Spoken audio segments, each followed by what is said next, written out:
Hello everyone, it's time for us to go and take a look at the Samsung Galaxy Note 3 and see how this particular phone holds up in 2024. Now, I will be the first person to tell you the average everyday person should not be even thinking about purchasing a phone like this. It doesn't make any sense at all, and you are much better off purchasing a device that is still even kind of supported with software. This thing has not only been outdated for this year, it's been outdated for like 10 years now. So from that particular situation, please do not go ahead and buy this device. It makes zero sense at all. You are much better off, like I said, buying a device that is still kind of supported with software, and this thing just doesn't make any sense at all to go and pick up. But if you want to pick up some phones that I would recommend buying this year, links will be down in the description. You can get them from there, and you can help support the channel at the exact same time. Now, starting off with the outside of this particular phone, on the front of this particular device, you're getting a 5.7-inch Super AMOLED display. It's 1080p, and overall, it's a good-looking device. I think even now in 2024, it still is a very interesting, beautiful-looking phone. The thing to keep in mind here is that it is a substantially older-looking device. You're getting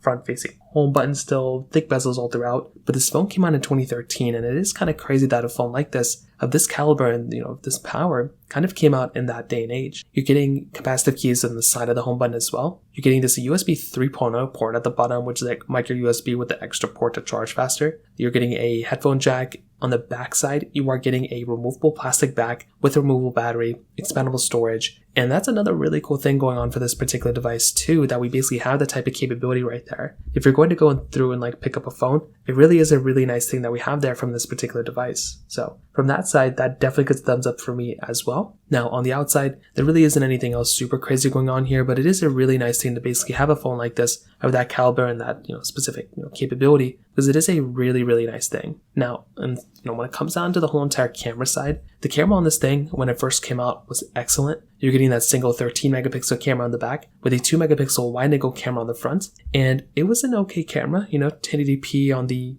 front side with 4K on the back, which was very, very impressive for a phone again of that day and age. But I will tell you, for a majority of phones in this day and age today, it just isn't that great of a camera. And like I've stated before, I would hate for you to go ahead and buy a phone and buy a device if it's already going to kind of be outdated with power and with everything. And that is kind of the problem that you're going to be getting with this type of phone. And I would hate for you to go and buy a phone like this if it's already going to be outdated, if it's already going to have issues. And that is basically what's going to be happening within this particular phone. So once again, kind of keep that in mind. It's just not that good of a camera when it comes down to it. Now on top of that, when it comes down to the whole entire software longevity, this is probably the worst aspect of this phone when it comes down to it right now. This phone is pretty much done getting software support, and it has been done getting software support for many, many years now. So that's kind of the big thing to kind of keep in mind here, because I would hate for you to go and buy a phone if it's already outdated with software. This particular device, not only is it outdated with software, it's been outdated with software for so many years now. So what actually is the point of getting a phone like this if it's already going to be done when you're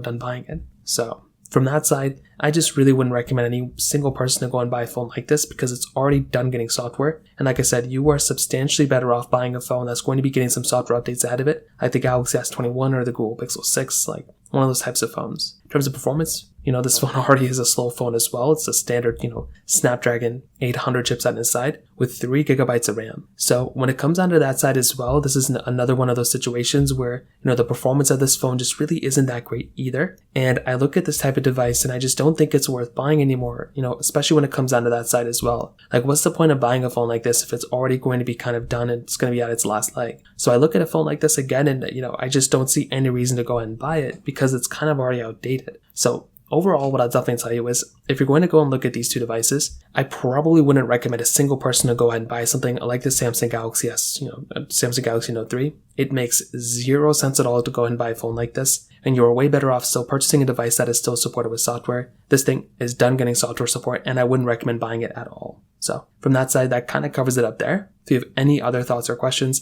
please let me know in the comment section below. Hit the like button, that would mean so much, but definitely hit that subscribe button. More importantly than everything else, I love every single one of you guys. Hopefully I'll catch you guys in the next video. Peace out till then.